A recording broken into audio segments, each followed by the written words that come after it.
how do we change the width for a specific div?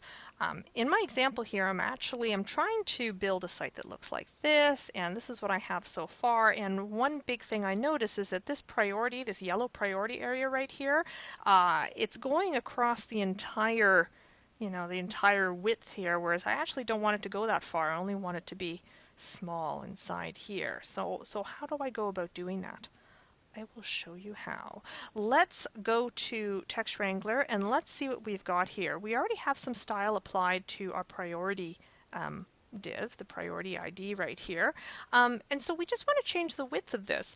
There's a number of different ways to do this. I'm going to use percentages because I want my design to remain fluid. If you resize this, you see everything sort of flows. The percentage remains consistent. The percentage width remains consistent, but the number of pixels is actually relative to the size of the browser. And that's a good example of some kind of nice responsive design that you want to do, because you never know the size of the browser that your user is going to be using. So let's stick with percentages for now. Let's actually go to Text Wrangler and let's just write the attribute width, and I'm going to start with just 75% and see what happens when I do that. Let's hit save, and let's go to our site in progress here. Let's hit reload, and what we're looking at is the width of this yellow section right here. So let's hit reload. There we go.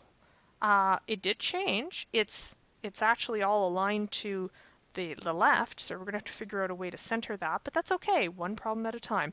Now let's actually resize the browser and see what happens. The browser window, there we go. We can see that just as we wanted, the width of that priority area changes to match sort of follow the size. It remains consistently at 75%. Okay, and that's really the behavior we wanted. So that's good.